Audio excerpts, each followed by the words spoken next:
Welcome back to The Independence. Charles Barkley once claimed he was not a role model, and he's always getting himself into hot water by speaking that mind. Sometimes he sounds like a crazy person. Other times he says what most people are thinking but are too afraid to vocalize. So which Charles went after all the Russell Wilson haters? Russell Wilson, of course, the Seattle Seahawks quarterback who apparently gets some heat for not being black enough. Listen. For some reason, we are brainwashed to think if you're not a thug or an idiot, you're not black enough. If you go to school, make good grades, speak intelligent, and don't break the law, you're not a good black person. This is a dirty, dark secret in the black community that a lot of black people who are unintelligent, who don't have a success, it's best to knock a successful black person down because they're intelligent, they speak well, they do well in school, and they're successful.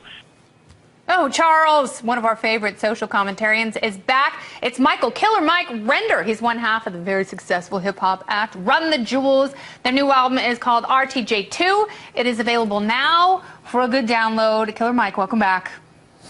Hey, Kennedy, how you doing? I'm very pleased to have you in my presence, although I want to see you in the flesh. I hear rumors that you're going to be in New York. For now, I have to settle for satellites.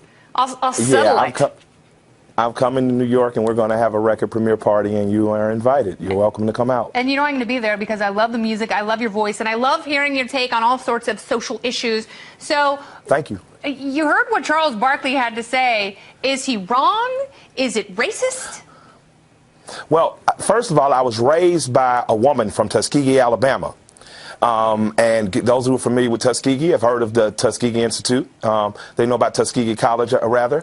And so I was raised by a woman with similar views in terms of my grandmother was very much socially conservative. She was all about proper presentation of your intelligence. She was about education. She was about having a decent job or a decent wage. She was about being a good American. I think that Charles has some criticisms that are for blacks that are better suited for all of us as Americans. You hear the old anecdote, black people are like crabs in a barrel. They just pull each other down. And he's kind of coming with that philosophy. No one ever thinks to mention that crabs aren't naturally inhabitants of barrels. So if you take crabs out of a barrel and allow them to be on a beach, maybe they'll perform more like crabs. Now, Charles has been a hero of mine and a role model of mine. Anyone who's heard me speak know I'm outspoken. I love his shoes. But with that said, Charles Barkley's been an employee a better part of his life. I haven't known him to open or start business. I haven't known him to be really a business owner. So I kind of take exemption with the fact that you would criticize Americans across, but specifically you're going at poor black people, I feel, about what their aspirations are or aren't when you're not providing jobs. I would have rather heard Magic Johnson's take on that, because since I've been about 18 years old and Magic Johnson has put businesses in Atlanta and other urban centers, I've seen him employ about 2,000 people. I've seen those people come to work on time. I've seen those people at his theaters greet me nicely, treat me well, provide top-tier customer service, and use proper King's English. Unlike me and Charles, because we have a southern accent and sometimes we slip. I would just like to say that a lot of these problems... Charles, he will say he defended Adrian Peterson. So he's kind of all over the map when it comes to which sports figures he defends. He said that, you know, Adrian Peterson, who was accused of physically abusing his son, he said, we spank kids in the South.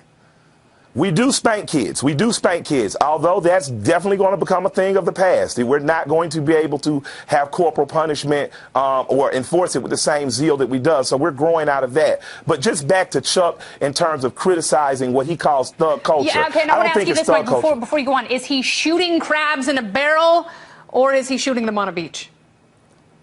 He's definitely shooting crabs in a barrel. I think what Chuck needs to understand is that as Americans, we love criminals. I just watched my last episode of Boardwalk Empire, and I cried for the criminal who got killed at the end. I'm watching Sons of Anarchy Tuesday. I'll probably cry for the criminal at the end. Whether it's Al Capone or Bugsy Siegel or Scarface or Nino Brown, we have a culture that celebrates Tony Soprano before it celebrates the president. So I think that what you're diagnosing as a black problem problem, Chuck, is an American problem.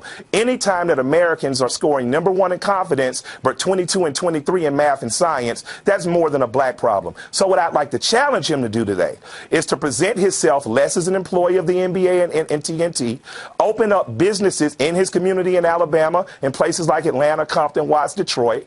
Let's help secure a black middle class. I grew up in a community called the Collier Heights in Atlanta. It's the first community built for by blacks after World War II. People like Herman Russell, the largest black developer in the United States, lived there. Ralph David Abernathy, Jr. and Sr. lived there. So if we lived closer to you and we had better examples, maybe our kids wouldn't just look at guys like me as the example. But all right, Killer Mike, I have to say this. So what you are inviting Charles Barkley to do is to take the crabs to the beach. Okay, second question, and this is a very important question. Who is blacker, Russell Wilson or Iggy Azalea? Who is blacker, Russell Williams or Iggy Azalea? Probably you, Kennedy. That is the correct answer. I like Russell and I like Iggy a lot, but okay. I'm going to have you boogie into my party Thursday. Well, I'm going to be at your party, and I'm going to be wearing this dress which has the planets on it. Killer Mike, thank you so much for being here as always, and please come back and see us soon. Love and respect to Chuck and all. Amen. All right, thank you very much.